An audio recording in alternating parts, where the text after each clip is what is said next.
¿Qué tal, Diego? Ponce de León te saluda. ¿Cómo va? ¿Qué tal, Claudio? ¿Cómo va? Bien, bien. Bueno, ¿nos podés recordar qué les dio a ustedes marzo en cuanto al IPC, por favor?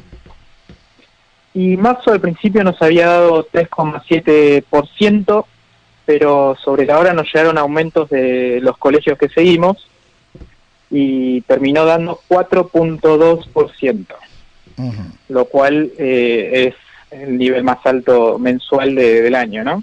Y esto acumularía una inflación en el primer trimestre de alrededor del 12%. Es decir, las perspectivas que constan en el presupuesto, que dicho sea de paso nunca fueron creíbles, se han esfumado, ¿no? Estábamos hablando del 29% anual.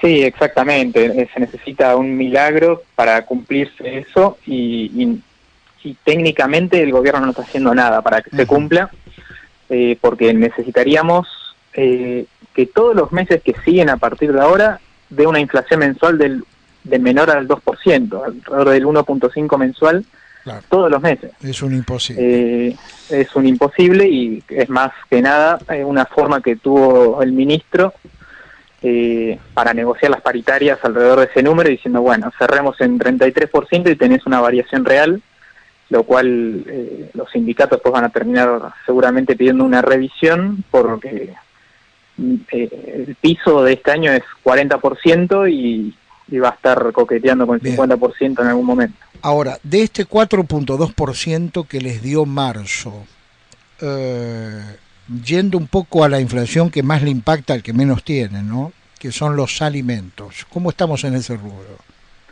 Y en ese rubro nos dio 4,6%, lo cual de vuelta nos dio por encima del índice general. Eh, Así que lo que vemos es que en los últimos 12 meses, 9 meses, la inflación mensual de alimentos y bebidas dio por encima del índice general, lo cual eh, es, esto es como una causa y consecuencia de el nivel de pobreza que tenemos. Estamos retroalimentando siempre la pobreza, y la inflación lo que hace es generar más pobres porque son los que menos se pueden defender de este problema, y un país con esta inflación no puede pensar en estabilizarse en algún Ujú. momento, y así vemos siempre que tenemos crisis tras crisis, salto de tipo de cambio muy fuerte, y si no solucionamos el problema de la inflación, que para solucionar necesitamos tener las cuentas en orden, y yo creo que el ministro algo entiende de este tema, y la lucha es política con el ala más kirchnerista, Correcto. sobre cómo hacer para bajar el déficit fiscal, porque si mantenemos un déficit muy alto este año, tenemos que financiarlo de una manera, y lo que está haciendo el gobierno es tratando de levantar todo el financiamiento en pesos de deuda, eh, pero es muy chiquito el mercado de capitales local, entonces eh, cada vez le va a salir más costoso tomar deuda en pesos en el Bien. mercado, y, y, y la última fuente que tiene para recurrir es la emisión monetaria. Y si no achica el gasto, el déficit, va a tener que emitir mucho más, y ahí la inflación se va a acelerar mucho más. ¿Cómo anduvimos en marzo? Un ítem muy importante porque tiene que ver, como no, con lo que puede dar en abril después. Estamos hablando de los precios mayoristas. Los precios mayoristas todavía el dato no salió, el dato de febrero fue muy alto, dio 6%, lo cual da que para marzo va a estar en ese orden, porque prácticamente van de la mano, y, y entonces eh, va a meter más presión a la Ujú. inflación, pero lo que está buscando el gobierno, que se va a notar mucho más en los precios mayoristas, es pisar el tipo de cambio.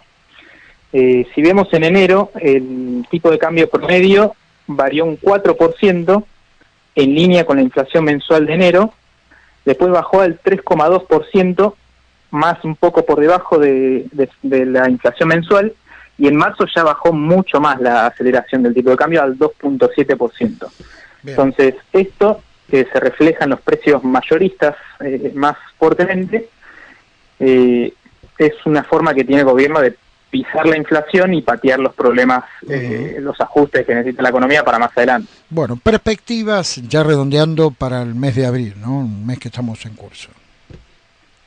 Y lo que vemos es que hubo aumentos en los alimentos en la última semana de abril, lo cual deja un piso un poco más alto de lo que esperábamos, pero seguramente la inflación se vaya desacelerando a medida que pasen los meses, no tanto como espera el ministro para cumplir su meta, pero dudo que volvamos a ver en los próximos meses una inflación del 4% de vuelta, pero por un tema estacional también. El primer trimestre siempre suele tener una inflación más alta, y de vuelta, si volvemos con las restricciones por la pandemia, la gente se va a cuidar más con el dinero, lo va a demandar más, y eso va a pasar lo que pasó el año pasado, cuando en abril y mayo la inflación fue del 1.5 mensual por las restricciones del coronavirus. Bien, por último, y esto no tiene nada que ver con